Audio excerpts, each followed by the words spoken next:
అందరికీ నమస్కారం. Welcome to our channel 2Ms. ఇవాల్టి వీడియోలో అసలు పొయ్యి అనేది వెలిగించకుండా 2 నిమిషాల్లో మ్యాంగో డెజర్ట్ని ఎలా ప్రిపేర్ చేసుకోవాలో చూపిస్తానండి. చాలా టేస్టీగా, సింపుల్గా, అసలు శ్రమ అనేది లేకుండా చేసేసుకోవచ్చు. ఇంకా టేస్ట్కి వస్తే చాలా బాగుంటుందండి. తినే కొద్దీ తినాలనిపిస్తూనే ఉంటుంది. సో దీని ప్రిపరేషన్ చూసేద్దాం. మ్యాంగో డెజర్ట్ చేయడం కోసం 10 జీడిపప్పు బద్దలు, 4 పిస్తా పప్పులు 15 మినిట్స్ పాటు నీళ్ళలో నానబెట్టుకొని ఇలా మిక్సీ జార్లోకి ట్రాన్స్ఫర్ చేసుకోవాలి.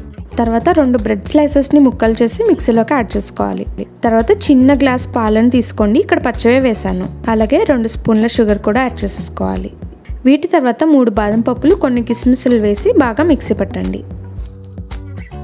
ఇలా మిక్సీ పట్టిన దాంట్లోకి ఒక మీడియం సైజ్ మ్యాంగోని తీసుకోవాలండి. కొంచెం పండుగా ఉంటే మనకి స్వీట్నెస్ అనేది చాలా బాగుంటుంది. సో ఆ మ్యాంగోని ముక్కలు చేసుకొని యాడ్ చేసుకొని మళ్ళీ బ్లెండ్ చేసుకోండి.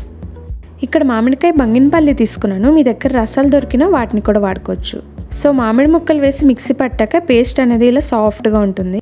ఇప్పుడు దీన్ని ఒక గిన్నెలోకి ట్రాన్స్ఫర్ చేసుకోవాలి. ఇక్కడ చూసారు కదా, టెక్స్చర్ చాలా బాగుంది కదండి. టేస్ట్ కూడా చాలా బాగుంటుంది.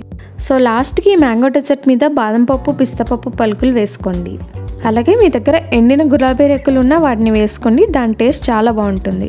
సో చూసారుగా, 2 నిమిషాల్లో ఎంతో టేస్టీగా ఉండే డెజర్ట్ రెడీ అయిపోయింది. అయితే దీన్ని ఫ్రిడ్జ్లో పెట్టుకొని చల్లగా తింటే చాలా బాగుంటుంది. చాలా యమ్మీగా కనిపిస్తుంది కదా. అయితే ఈ రెసిపీని మీరు కూడా ట్రై చేసి ఎలా వచ్చిందో నాకు కామెంట్ సెక్షన్లో తెలియజేయండి. 2Ms ఛానల్ని మీ ఫ్రెండ్స్ అండ్ రిలేటివ్స్ తోటి షేర్ చేసి సబ్స్క్రైబ్ చేసి బెల్ బటన్ నొక్కడం మటుకు అసలు మర్చిపోకండి. Thanks for watching.